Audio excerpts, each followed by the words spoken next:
Fez de mim o que não soube, e o que podia fazer de mim não o fez. O dominó que vesti era errado. Conheceram-me logo por quem não era e não desmenti, e perdi-me.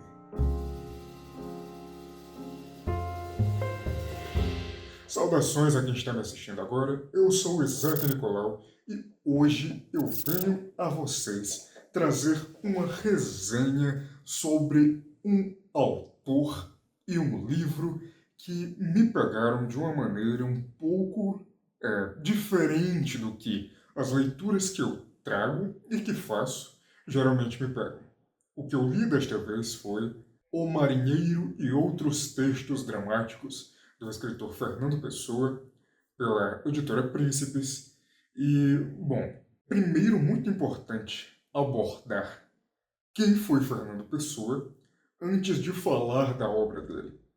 Fernando Pessoa foi um escritor português, tradutor, uma pessoa muito voltada e versada no mundo da literatura, que, ao decorrer de sua vida, criou heterônimos. E sim heterônimos, não pseudônimos, por razões simples. Esses heterônimos possuíam nome, data de nascimento, famílias e toda uma construção social e familiar que fazia com que eles fossem únicos. E, para além disso, o Fernando Pessoa criou esses heterônimos com um objetivo bem específico em mente. Ele tinha a ideia de fazer com que cada um seguisse uma tendência específica que era muito predominante na época em que ele escrevia suas obras. Então, entre Alberto Caeiro, Bernardo Soares, Ricardo Reis e tem um outro que eu não estou me lembrando agora, mas ao decorrer do tempo, se eu me lembrar do nome dele, eu falo, senão eu só deixo em algum lugar na edição. Entre esses heterônimos, ele criou essas vidas, cada uma voltada para algo específico. Algum tipo de escrita que era muito famoso e muito chamativo à juventude na época. Alguns voltados para o progresso, para um caráter mais convidativo à mudança, para algo que é mais relacionado a como os jovens desejam o futuro. Então, uma visão mais progressista, por assim dizer. Por outro lado, havia também uma versão que era mais conservadora, que desejava manter ideais, entre aspas, e padrões comuns àquela época. E o Fernando Pessoa, ele fez isso, além das razões pelas quais já foram especificadas, para escrever em revistas, e algumas revistas que ele mesmo havia criado, junto com seus familiares ou parentes, ou até mesmo o seu cunhado, que, salvo engano, ele teve uma com um de seus cunhados, que era Atena ou Orfeu. Eu não tenho certeza agora de cabeça, mas eu vou colocar na descrição, então, mais uma vez na edição do vídeo, para trazer essa informação mais embasada para vocês. Então, neste livro específico que li, há histórias que são conhecidas como textos dramáticos. Entretanto, o Fernando Pessoa não havia pensado neles como textos dramáticos a princípio. Ele havia imaginado eles como sendo uma coisa que existia na época, mas ao decorrer do tempo, da passagem das coisas, das estruturas sociais e coletivas, deixou de existir, que era o teatro estático. No teatro estático, as pessoas interpretavam quaisquer personagens que viessem a interpretar e faziam isso de tal forma que não houvesse movimento. Então, toda a cena, toda a situação, toda a história se passava com todas as pessoas sentadas, ou então em pé, mas o importante era que ninguém fizesse nenhum movimento muito extravagante, que todo mundo tentasse permanecer o mais parado possível. E daí vem o nome, teatro estático. Esse conto em específico do Fernando Pessoa, O Marinheiro, tem esse objetivo. Ele conta a história de três damas que estão velando uma amiga ou conhecida ou simplesmente uma mulher qualquer. Então ambas começam a discorrer sobre a vida, sobre seus passados, sobre como a existência é algo incerto e como a incerteza inerente a essa existência faz com que todos nós tenhamos problemas. E problemas no sentido de crises existenciais. E aí, nós já conseguimos perceber uma das falanges mais proeminentes da escrita de Pessoa, que é tudo aquilo que é relacionado a medo, a incerteza, a dúvida, a falta de coragem, ao desespero até sobre a vida, sobre a existência. E para compreender um pouco melhor a razão pela qual esse medo é trazido neste conto em específico, é interessante que já se tenha lido Kant, ou então qualquer outro escritor que fale do imperativo categórico. Isto, é claro, citando Kant, que fale que ontologicamente a realidade só existe na sua imaginação. E aí você pensa, Nossa, como é que ele está usando palavras tão diferenciadas aí e tal, não sei o quê. Não tô fazendo muito milagre não, até porque eu nunca li muito de Kant, eu li tipo um livro a vida inteira. Eu só conheço a maneira específica com os jargões apropriados para falar sobre ele porque eu assisti muito Python. inclusive, eu recomendo muito a todos que se interessem por comédia, porque é gold. É a cereja no bolo cheio de cereja. Entendem o que eu quero dizer? É especial entre os outros filmes de comédia. Então, voltando a Fernando Pessoa. Além do conto O Marinheiro, que retrata a história dessas damas que estão a comparecer ao velório de uma conhecida e então expressam seus medos sobre a vida, as incertezas e a existência. Há também um conto que é O Príncipe, mais uma vez com a mesma pegada, que é o medo exagerado da vida, da existência, da incerteza, de tudo aquilo que permeia o ser humano. E por que esses personagens eles têm tanto medo da existência dessas coisas?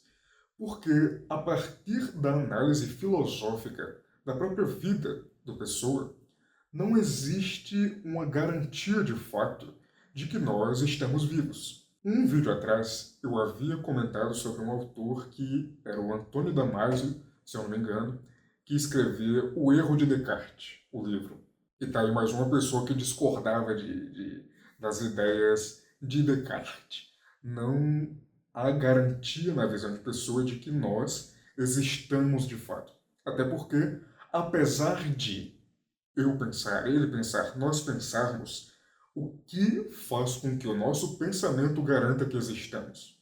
Qual que é a correlação direta que obriga que essas coisas garantam uma a outra?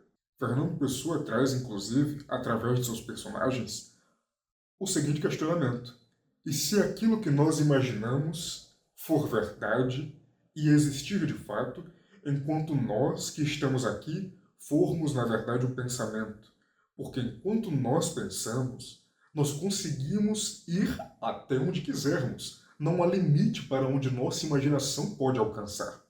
Entretanto, na realidade, existem limites. Nós somos a todo tempo barrados por barreiras físicas, por cercados que nos impedem, por construtos sociais, políticos, geográficos. Cara, a determinação de um país é uma linha imaginária. A determinação de uma cidade de outra é uma linha imaginária. Ninguém foi lá e traçou uma linha de fato e disse, ó, a partir desse ponto aqui é Brasil, aí aqui mais embaixo é Argentina. E pronto, acabou. E então, além dessas obras trazidas neste livro da Príncipes, há também uma versão completa do poema do Fernando Pessoa, A Tabacaria.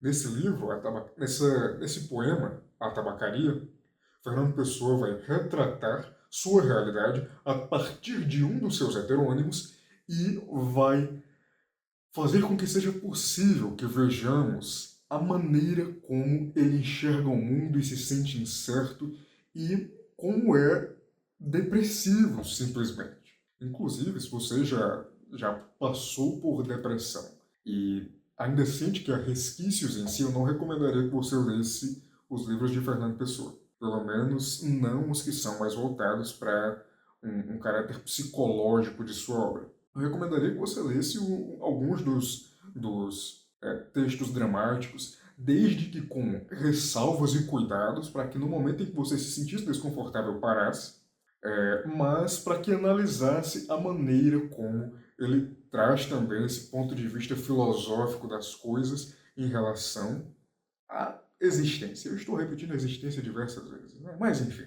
E aí voltando sobre a tabacaria. Nela, o Fernando Pessoa, ele traz alguns dos pontos que são considerados os mais impactantes de sua obra, porque relatam um período de sua vida em que ele não se sentia mais feliz em nenhum momento. Tanto que, próximo ao período em que ele escreveu A Tabacaria, salvo engano, ele pretendia internar-se numa clínica psiquiátrica. Ele pretendia internar-se para tentar recuperar um pouco de sua sanidade. E se você já viu relatos de pessoas que se dedicaram a escrever biografias sobre Fernando Pessoa, você sabe que essas pessoas chegaram à conclusão de que o Fernando tinha uma vida muito conturbada, marcada por diversos altos e baixos. Ele precisou viajar diversas vezes de Portugal para uma região do norte da África, se eu não me engano, para realizar seus estudos, porque o seu pai havia morrido quando ele tinha 5 anos, então a mãe dele se casou com um general ou alguma coisa assim por procuração, e eles precisaram se mudar para a África.